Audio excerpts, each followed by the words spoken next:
ഇത് നമുക്ക് എല്ലാവർക്കും കഴിക്കാൻ വേണ്ടിയിട്ട് നല്ല ഇഷ്ടമുള്ള 2 കൂട്ടം സാധനങ്ങളാണ് ഉണ്ടാക്കുന്നത്. അപ്പോൾ ഇത് നമ്മൾ ഉണ്ടാക്കുന്നത് പൂരിയും പിന്നെ പൂരിയുടെ കൂടെ നമുക്ക് റെസ്റ്റോറൻറ്റിലെ ഹോട്ടലിലേക്ക് ചെന്ന് കഴിഞ്ഞപ്പോൾ പൂരി മസാല എന്ന് പറഞ്ഞിട്ട് കിട്ടില്ലേ, അത് കൂടിയിട്ടാണ് ഉണ്ടാക്കാൻ വേണ്ടിയിട്ട് പോകുന്നത്. ഈ പൂരി മസാല എന്ന് പറഞ്ഞ കറി ഉണ്ടല്ലോ, ഇത് റെഡിയാക്കിയിട്ട് എടുക്കാൻ വേണ്ടിയിട്ട് ഒട്ടും പാടില്ല, നല്ല ഈസി ആയിട്ട് റെഡിയാക്കിയിട്ട് എടുക്കുക. ഇത് പൂരിയുടെ കൂടെ മാത്രമല്ല, ചപ്പാത്തിയുടെ കൂടെ, അപ്പത്തിൻ്റെ കൂടെ, ഉപ്മാവിൻ്റെ കൂടെ. പക്ഷെ ചോറിൻ്റെ കൂടെ കഴിക്കാൻ വേണ്ടിയിട്ട് അത്രയ്ക്ക് ടേസ്റ്റ് ഉണ്ടാവില്ല, കാരണം ഇതിലേക്ക് നമ്മൾ സവോളയൊക്കെ കുറച്ച് കൂടുതൽ ചേർക്കും. അപ്പോൾ അതുകൊണ്ട് ഈ കറിക്ക് ചെറുതായിട്ടൊരു മധുരം ഉണ്ടാവും. പിന്നെ പൂരി ഉണ്ടാക്കാൻ വേണ്ടിയിട്ട് പിന്നെ വലിയ പാടൊന്നുമില്ലല്ലോ, പിന്നെ അതൊന്ന് പരത്തിയിട്ട് ആ ഷേപ്പ് ഒന്ന് ആക്കിയിട്ട് എടുക്കണം. പിന്നെ ചിലർ പറയാറുണ്ട് പൂരി ഉണ്ടാക്കുമ്പോൾ എത്ര കനം കുറച്ചിട്ട് പൂരി പരത്തിയിട്ട് എടുത്താലും പൂരി ഓയിലിടുമ്പോൾ അതിങ്ങനെ നല്ല സോഫ്റ്റ് ആയിട്ട് പൊന്തി വരണില്ല. അതിന്റെ ഒരു കാരണം ചിലപ്പോൾ നമ്മൾ കുഴച്ചിട്ട് എടുക്കുമ്പോൾ വെള്ളം കൂടിയിട്ടുണ്ടെന്ന് വെച്ചിട്ടുണ്ടെങ്കിൽ പൊടിക്ക് ഭയങ്കര കട്ടി പിടിക്കും. അല്ലെങ്കിൽ ഇപ്പോൾ നമ്മൾ ഫ്രഷ് ആയിട്ടുള്ള ഗോതമ്പ് മില്ലിൽ കൊടുത്തിട്ട് നമ്മൾ വീടുകളിൽ ഫ്രഷ് ആയിട്ട് ഗോതമ്പ് പൊടിപ്പിച്ചിട്ട് എടുക്കില്ലേ, അങ്ങനത്തെ ഗോതമ്പ് പൊടിക്ക് സാധാരണ നമ്മൾ കടയിൽ നിന്ന് വാങ്ങുന്ന ഗോതമ്പ് പൊടിനേക്കാളും കുറച്ചുകൂടി നല്ല കട്ടി ഉണ്ടാവും. അപ്പൊ അങ്ങനത്തെ ഫ്രഷ് ആയിട്ടുള്ള ഗോതമ്പ് പൊടിയാന്ന് വെച്ചിട്ടുണ്ടെങ്കിൽ അത് വെച്ചിട്ട് നമ്മൾ ചപ്പാത്തി ഉണ്ടാക്കിയാലും പൂരി ഉണ്ടാക്കിയാലും അത്രയ്ക്ക് അങ്ങോട്ട് സോഫ്റ്റ് ആയിട്ട് ഇരിക്കില്ല. ചിലപ്പോൾ പൂരി നന്നായിട്ട് പൊന്തി വരും, പക്ഷെ അതിങ്ങനെ ഭയങ്കര കട്ടിയായിരിക്കും അതിന്. അപ്പൊ അങ്ങനത്തെ ഗോതമ്പ് പൊടിയാന്ന് വെച്ചിട്ടുണ്ടെങ്കിൽ നിങ്ങൾ അതിലേക്ക് കുറച്ച് മൈദപ്പൊടിയും കൂടിയിട്ട് ചേർത്തിട്ട് പൂരി ഉണ്ടാക്കുക. അപ്പോഴായിരിക്കും പൂരി കഴിക്കാൻ വേണ്ടിയിട്ട് നല്ല ടേസ്റ്റ് ഉണ്ടാവുക. അപ്പോൾ നിങ്ങൾ ട്രൈ ചെയ്ത് നോക്കിയിട്ട് ഫീഡ്ബാക്ക് പറയാൻ വേണ്ടിയിട്ട് മറക്കരുത്. പിന്നെ വീഡിയോ ഇഷ്ടമാണെന്ന് വെച്ചിട്ടുണ്ടെങ്കിൽ നിങ്ങളുടെ ഫ്രണ്ട്സിന് ഷെയർ ചെയ്യാം. അപ്പോൾ നമുക്ക് സമയങ്ങളിൽ തന്നെ നമ്മുടെ പൂരി പിന്നെ പൂരി മസാല റെഡിയാക്കിയിട്ട് ഇടുക. അപ്പോൾ ഇനി ഫസ്റ്റ് നമുക്ക് പൂരിക്കുള്ള മസാലക്കറി ഉണ്ടാക്കാം. അപ്പോൾ ഉരുളൻകിഴങ്ങ് വെച്ചിട്ടുള്ള കറിയാണ് ഉണ്ടാക്കുന്നത്. അപ്പോൾ ഞാനിവിടെ 500 ഗ്രാം ഉരുളൻകിഴങ്ങ് പുഴുങ്ങിയെടുത്തിട്ടുണ്ട്. ഇതിൻ്റെ തൊണ്ട് കളഞ്ഞിട്ട് എന്ത് ചെയ്യണമെന്ന് വെച്ചിട്ടുണ്ടെങ്കിൽ നമ്മൾ ചൂടാറുന്നതിന് മുമ്പ്, അധികം ചൂടാറുന്നതിന് മുമ്പ് ഇത് നന്നായിട്ടൊന്ന് ഉടച്ചിട്ട് വെക്കണം. കാരണം നന്നായിട്ട് ചൂടാറിയിട്ടുണ്ടെങ്കിൽ ഈ ഉരുളൻകിഴങ്ങിൻ്റെ തൊണ്ട് കളയാനും പാടായിരിക്കും, ഉടച്ചെടുക്കാനും പാടായിരിക്കും. അപ്പം ചെറിയ ചൂടോട് കൂടിയിട്ട് തൊണ്ട് മാറ്റാം. കാരണം ഉരുളൻകിഴങ്ങ് നന്നായിട്ട് ചൂടാറിയിട്ടുണ്ടെങ്കിൽ ഉരുളൻകിഴങ്ങിൻ്റെ തൊണ്ട് കളയാനും ഭയങ്കര പാടായിരിക്കും, പിന്നെ നമുക്കിങ്ങനെ ഉടച്ചെടുക്കാനും അത്രയ്ക്ക് സുഖം ഉണ്ടാവില്ല. അപ്പോൾ ചെറിയ ചൂടോട് കൂടിയിട്ട് ഇതേപോലെ നിങ്ങൾ ഫസ്റ്റ് ഇത് ചെയ്ത് വയ്ക്കാം. ഇത് കഴിഞ്ഞിട്ട് നമുക്ക് നമ്മുടെ ഉരുളൻകിഴങ്ങ് കറിയിലേക്കുള്ള മസാല റെഡിയാക്കാം. അപ്പോൾ ഇതങ്ങോട്ട് നീക്കി വയ്ക്കാം. നമുക്ക് ഇനി നമ്മൾ ഉരുളൻകിഴങ്ങ് കറിയിലേക്കുള്ള മസാല റെഡിയാക്കാൻ വേണ്ടിയിട്ട് പോകണം. അതിന് വേണ്ടിയിട്ട് ഒരു പാൻ വെച്ചിട്ട് ചൂടാക്കുക. ഇതിലേക്ക് ഓയിൽ ചേർക്കുക. നിങ്ങൾക്ക് ഇഷ്ടമുള്ള ടൈപ്പ് ഓയിൽ ചേർക്കുക. ഇതിലേക്ക് നമ്മൾ സവാള കുറച്ച് കൂടുതൽ ചേർക്കണ്ട, അപ്പോൾ ഓയിൽ കുറച്ച് കൂടുതൽ ചേർക്കുക. ഇപ്പോൾ ഓയിൽ നന്നായിട്ട് ചൂടായിട്ടുണ്ട്. ഇതിലേക്ക് 1 ടേബിൾ സ്പൂൺ കടുക് ചേർക്കുക. കടുക് ഒന്ന് പൊട്ടട്ടെ. നമ്മുടെ കടുക് പൊട്ടി തുടങ്ങിയിട്ടുണ്ട്. ഇനി ഇതിലേക്ക് ഞാനിവിടെ 1 ടേബിൾ സ്പൂൺ ചെറുപരിപ്പാണ് ചേർക്കുന്നത്. പക്ഷേ നിങ്ങളുടെ അടുത്ത് ഉഴുന്നുണ്ടെന്ന് വെച്ചിട്ടുണ്ടെങ്കിൽ ഉഴുന്ന് ചേർക്കാം. അപ്പം എൻ്റെ അടുത്ത് ഉഴുന്നില്ലാത്തതുകൊണ്ട് കേട്ടോ ഞാൻ ഈ ചെറുപരിപ്പ് ചേർക്കുന്നത്. കാരണം എന്തെങ്കിലും കടിക്കാൻ വേണ്ടിയിട്ടൊന്ന് വേണം.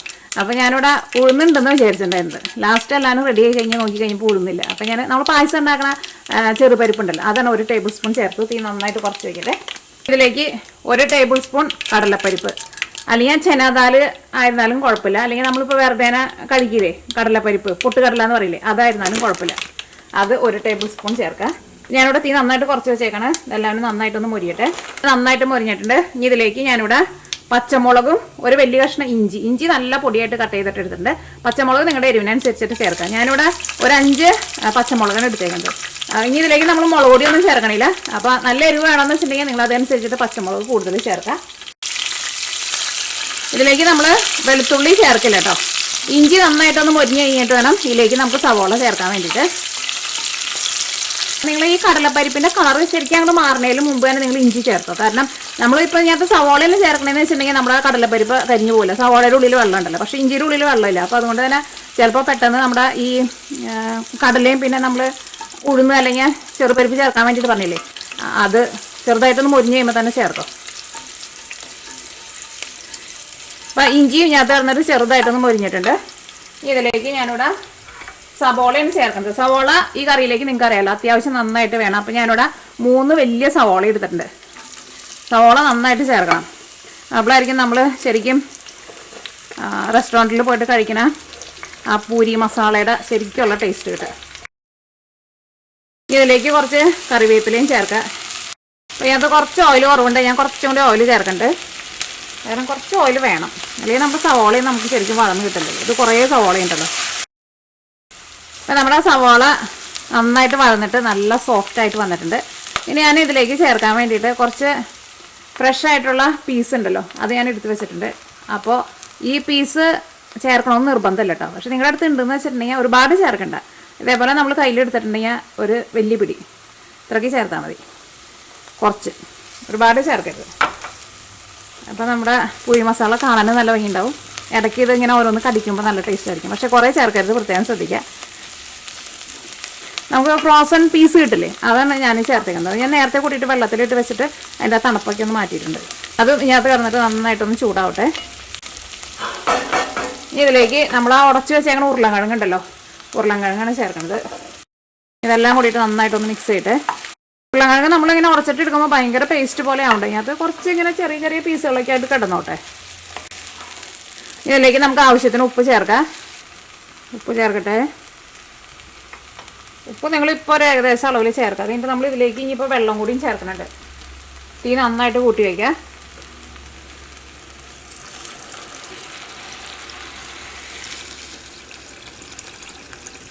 വെള്ളം ചേർത്ത് കഴിഞ്ഞിട്ട് നമ്മുടെ കറി ചെറുതായിട്ടൊന്ന് തിളച്ചു തുടങ്ങിയിട്ടുണ്ട്. ഇതിലേക്ക് നമുക്കൊരു 1/2 ടീസ്പൂൺ മഞ്ഞൾപ്പൊടി ചേർക്കാം. നിങ്ങളുടെ കറിയിൽ ഉപ്പ് കുറവുണ്ടെന്ന് വെച്ചിട്ടുണ്ടെങ്കിൽ നിങ്ങൾ ടേസ്റ്റിനനുസരിച്ചിട്ട് ഉപ്പ് ചേർക്കുക. ഇനി ഞാനിവിടെ കറി ഒന്ന് മൂടി വയ്ക്കുകയാണ്. അപ്പോൾ കറി നന്നായിട്ട് തിളച്ചിട്ട് ചെറുതായിട്ടൊന്ന് കുറുകിയിട്ട് വരട്ടെ. അപ്പോൾ കറി ഞാനിവിടെ നന്നായിട്ട് തിളച്ച് കഴിയുമ്പോൾ ചെറുതായിട്ടൊന്ന് തീ കുറച്ച് വെച്ചിട്ടുണ്ടായിരുന്നു. അങ്ങനെ ഒരു 7 മിനിറ്റിൻ്റെ അടുത്ത് മൂടി വെച്ചിട്ടുണ്ടായിരുന്നു. കറി നോക്കട്ടെ കേട്ടോ. ഞാൻ അതിന് മുമ്പായിട്ട് ഞാനിവിടെ കുറച്ച് മല്ലിയില ചെറുതായിട്ട് കട്ട് ചെയ്ത് വെച്ചിട്ടുണ്ട്, അതും കൂടിയിട്ട് ചേർക്കാം. അപ്പോഴായിരിക്കും നമ്മുടെ കറി കാണാൻ വേണ്ടിയിട്ട്, നമ്മുടെ പൂരി മസാല കാണാൻ വേണ്ടിയിട്ട്, കറിയല്ല കേട്ടോ, പൂരി മസാല കാണാൻ വേണ്ടിയിട്ട് നല്ല ഭംഗിയുണ്ടാവുക.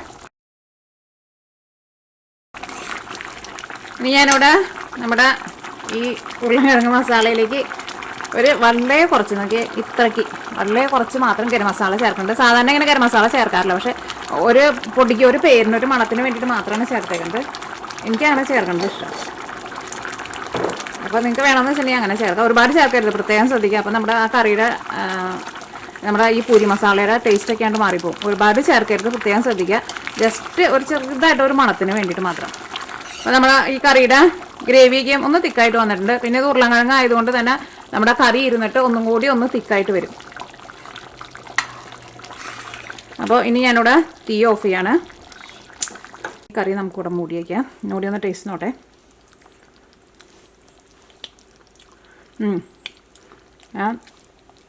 ഗരം മസാലയുടെ ടേസ്റ്റ് ഞാൻ എടുത്തൊന്നും കാണിക്കുന്നില്ല കേട്ടോ. പക്ഷെ അതിൻ്റെ ഒരു ചെറിയൊരു ടേസ്റ്റ് എവിടേക്കോ വന്നിട്ടുണ്ട്. ഉപ്പൊക്കെ നല്ല കറക്റ്റ് പാകത്തിനായിട്ടുണ്ട്. അത്യാവശ്യം നല്ല എരിവൊക്കെ ഉണ്ട്. അപ്പോൾ ഈ നമ്മുടെ കറി ഇവിടെ തന്നെ ഇരിക്കട്ടെ. പിന്നെ മുകളിൽ കുറച്ചും കൂടി മല്ലിയില ഇട്ട് കൊടുക്കുന്നുണ്ട്. അപ്പോൾ ഈ നമ്മൾ പൂരി റെഡിയാക്കാൻ വേണ്ടിയിട്ട് പോവാണ്. അപ്പോൾ ഞാനിവിടെ ഗോതമ്പ് പൊടി എടുത്തിട്ടുണ്ട്. ഞാനിവിടെ 250 ml മെഷറിംഗ് കപ്പിൽ 2 കപ്പ് ഗോതമ്പ് പൊടിയാണ് എടുത്തേക്കുന്നത്. 2 കപ്പ് ഗോതമ്പ് പൊടി എടുക്കുമ്പോൾ 2 ടേബിൾ സ്പൂൺ റവ, വറുക്കാത്ത റവയാണ് ചേർക്കുന്നത്. ഇതും കൂടി ചേർത്തിട്ടുണ്ടെങ്കിൽ നമ്മുടെ പൂരി തണുത്ത് പോകാണ്ടിരിക്കും, നല്ലൊരു ക്രിസ്പിനെസ് ഉണ്ടാവും.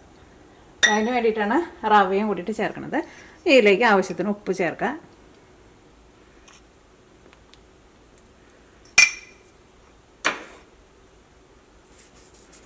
ഇതെല്ലാം കൂടിയിട്ട് നന്നായിട്ടൊന്ന് മിക്സ് ചെയ്യുക.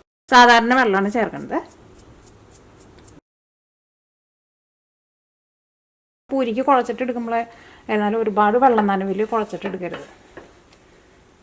അപ്പോഴും നമ്മുടെ പൊടിക്ക് ഭയങ്കര കട്ടി കൂടും.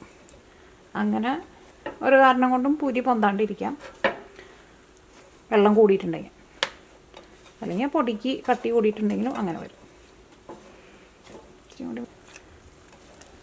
പിന്നെ ചില പൊടികളൊക്കെ നമ്മൾ നന്നായിട്ട് കുഴച്ച് കഴിഞ്ഞിട്ട് പിന്നെ നമ്മൾ വെള്ളം ചേർത്തിട്ടുണ്ടെന്ന് വെച്ചിട്ടുണ്ടെങ്കിൽ പിന്നെ ആ പൊടി വെച്ചിട്ട് നമുക്കൊന്നും ചെയ്യാൻ വേണ്ടിയിട്ട് പറ്റില്ല, ഭയങ്കര പശ പിടിച്ച പോലെ വരും. അപ്പോൾ നമ്മൾ ഒരുവിധം നന്നായിട്ട് സോഫ്റ്റായിട്ട് കുഴയ്ക്കുന്നതിന് മുമ്പ് തന്നെ ആവശ്യത്തിനുള്ള വെള്ളം ചേർത്ത് കൊടുക്കണം.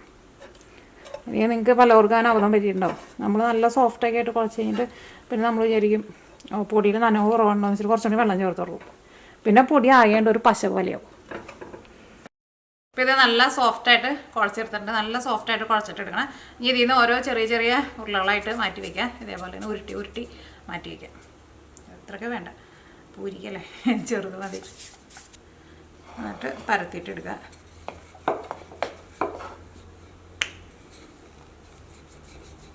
എങ്ങനെ നമ്മളിങ്ങനെ പരത്തിയിട്ട് എടുക്കുമ്പോൾ അടിയിൽ പിടിക്കുന്നുണ്ടെന്ന് വെച്ചിട്ടുണ്ടെങ്കിൽ കുറച്ച് ഓയിലൊന്ന് തൊട്ട് കൊടുത്തു. പൊടി ഇടണ്ട. പൊടി ഇട്ടിട്ടുണ്ടെന്ന് വെച്ചിട്ടുണ്ടെങ്കിൽ നമ്മൾ ഓയിലിടുമ്പോൾ നമ്മുടെ ഓയിൽ പെട്ടെന്നായിട്ട് കരിഞ്ഞു പോകും. അപ്പോൾ എന്തായാലും നമുക്കിത് ഓയിലിലേക്ക് ഇടാനുള്ളതാണല്ലോ. അപ്പോൾ ഇത് അടി പിടിക്കണില്ല. നമ്മൾ വെള്ളം കൂടാണ്ട് കുഴച്ചെടുക്കാൻ വേണ്ടിയിട്ട് നോക്കാം. വെള്ളം കൂടിയിട്ടുണ്ടെങ്കിലും പൊടിക്ക് ഭയങ്കര കട്ടി വയ്ക്കും. അപ്പോൾ നമ്മുടെ പൂരി ശരിക്കും പൊന്തി വരില്ല കേട്ടോ. ഇതേപോലെ നമ്മൾ കട്ട് ചെയ്തിട്ടെടുക്കുക. നിങ്ങൾക്ക് എല്ലാവർക്കും അറിയുന്നതാണല്ലോ. അപ്പോൾ ഈ ബാക്കിയുള്ളതെല്ലാനും ഇതേപോലെ തന്നെ പരത്തിയിട്ടെടുക്കുക. ഇനി നമ്മൾ പൂരി വറുത്തെടുക്കാൻ വേണ്ടിയിട്ട് പോവാണ്.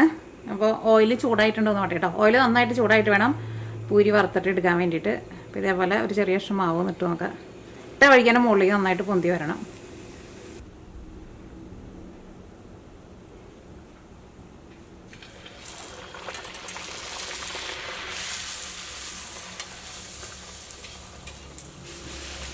ചൂട് നിങ്ങൾ അതനുസരിച്ചിട്ട് കൂട്ടിയും കുറച്ചും വെച്ച് കൊടുക്കുക. ഭയങ്കര ചൂടിലങ്ങോട്ട് വെക്കണ്ട. ഓയിലിന് അത്യാവശ്യം നല്ല ചൂട് വേണം. അതനുസരിച്ചിട്ട് നിങ്ങൾ അഡ്ജസ്റ്റ് ചെയ്ത് വെക്കുക.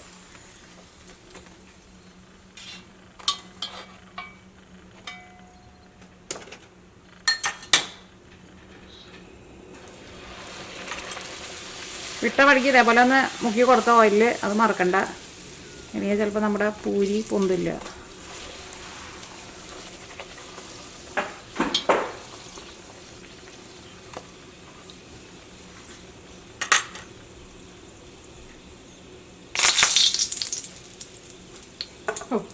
അവിടെ കുറച്ച് മല്ലിയില ഇരിക്കണ്ടായിരുന്നു. അത് സ്പൂണുമേ ആയിട്ടുണ്ടായിരുന്നു.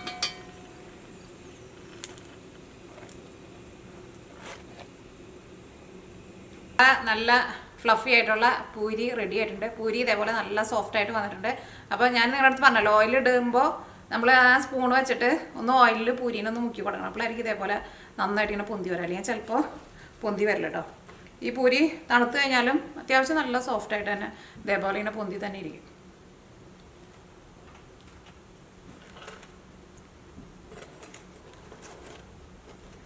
പിന്നെ പൂരിയൊക്കെ ആകുമ്പോൾ നമ്മൾ ഒരുപാട് തണുക്കണതിനേക്കാളും മുമ്പ് ഒരു ചെറിയ ചൂടോട് കൂടിയിട്ട് കഴിക്കുമ്പോഴായിരിക്കുമല്ലോ എപ്പോഴും ടേസ്റ്റ് ഉണ്ടാവുക.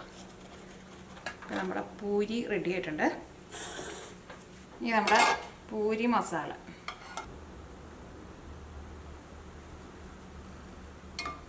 എനിക്ക് ഇതേപോലെ ഇങ്ങനെ ചെറുതായിട്ട് ഇങ്ങനെ കുറുകിയ പോലെ എടുക്കാൻ ഇഷ്ടം.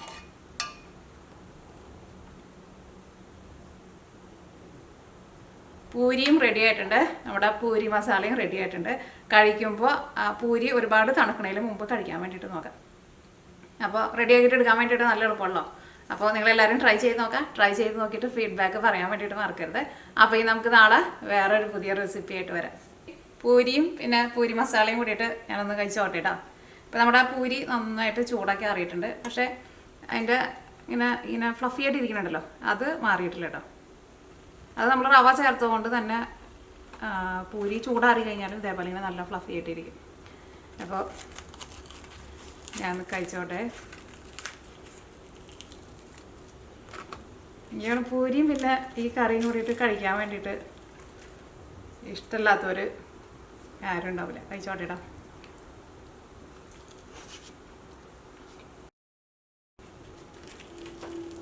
നല്ല ടേസ്റ്റ് ഉണ്ട് പൂരികളൂടെ കഴിക്കാൻ വേണ്ടിയിട്ട്. പിന്നെ ഇതിപ്പോൾ ഒരു പൂരിയൊക്കെ തിന്നാലും നമുക്ക് വയറ് നിറഞ്ഞൊന്നും തോന്നില്ല. ഒരു 4-5 പൂരി തിന്നാൽ മാത്രമേ നമ്മുടെ വയറ് നിറയുള്ളൂ.